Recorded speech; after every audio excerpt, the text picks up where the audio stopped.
तो चलिए हम लोगों ने म्यूचुअल इंडक्शन और सेल्फ इंडक्शन का प्रॉपर्टी समझा, कॉन्सेप्ट समझा। अब रिलेटेड एक क्वेश्चन देखते हैं सेल्फ इंडक्शन से। सेल्फ इंडक्शन में एक क्वेश्चन पूछा जा रहा है। क्या क्वेश्चन पूछा जा रहा है? What be the value of self inductance? Self inductance मतलब स्वप्रेरकत्व L की वैल्यू अपने को क्या होगी if current decrease from 1 ampere to 0 ampere at 1 millisecond and induced electromotive force is 4 volt। ठीक है, क्या बोला जा रहा है कि अगर मान लेते हैं कि जो करंट है वो 1 मिलीसेकंड में 1 एम्पियर से एम्पियर डिक्रीज होता है, कम होता है, घटता है, और अगर उस कॉइल का जो इलेक्ट्रोमोटिव फोर्स है, विद्युत वाहक बल है, वो 4 वोल्ट हो, तो हमारे पास सेल्फ इंडक्टेंस या फिर स्वप्रेरकत्व की वैल्यू क्या होगी। तो यहां पर जो चीजें दी गई हैं सबसे पहले इसको सॉल्व करते हैं, लिखते हैं क्या क्या दिया गया है सॉल्यूशन। तो एक तो हमें दे दिया गया है, क्या दिखे, L की वैल्यू निकालनी है, और L की वैल्यू निकालने के लिए हमारे पास और E के फॉर्म में दिया गया है। तो आपने को पता है कि E की वैल्यू होती है -LdI/dt।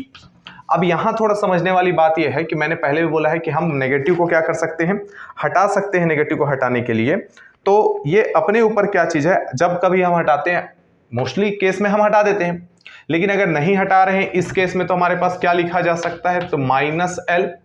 हमारे पास बोला जा रहा है कि ये जो है 1 से 0 तक खत्म होता है। D का मतलब क्या है, डिफरेंस, मतलब हम क्या बोल सकते हैं इसको, I2 - I1 बोला जा सकता है। और टाइम के पर्पज से भी अगर हम देखते हैं तो क्या लिखा जा सकता है, तो T2 - T1 लिखा जा सकता है। ठीक है, ठीक। अब यहां करंट कितना से कितना फ्लो हो रहा है, क्या क्या दिया गया है, तो दिया क्या क्या गया है भाई, तो दिया जो गया है उसको हम लिखने की कोशिश करते हैं। तो यहां दिया गया है क्या, I1 जो दिया है वो है 1 एम्पियर, I2 जो दिया गया है डिक्रीज होकर बोलता है 0 एम्पियर, और जो T1 T2 के अगर डिफरेंस के बारे में बोलते हैं तो डिफरेंस तो हमको दे दिया गया, ये तो डेल है।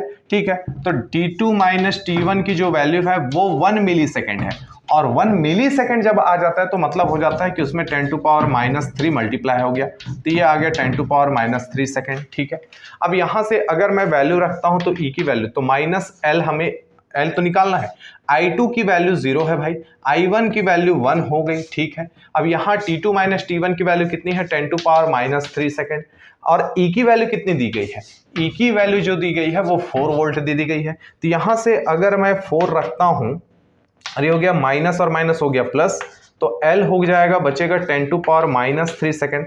तो L की वैल्यू कितनी हो गई, तो 4 × 10⁻³ सेकंड। तो सेकंड ये तो अपने पास इस तरीके से, लेकिन जब L की वैल्यू निकाल रहे तो हमारा किस में आएगा, तो ये आएगा हेनरी में आएगा। तो इस तरीके से सिंपल आपको क्वेश्चन है, कॉन्सेप्ट बस समझना है। कॉन्सेप्ट जब हमें समझ में आ जाता है तो इससे बाहर का क्वेश्चन आपको नहीं पूछा जाता है। मेन जो है फॉर्मूले से है, फॉर्मूले के बाहर का सिर्फ उसी को तोड़ मरोड़ करके ही आपसे क्वेश्चन पूछे जाएंगे। तो इस तरीके से हमको दिया गया है। तो ये सेल्फ इंडक्शन से रिलेटेड एक क्वेश्चन हो गया।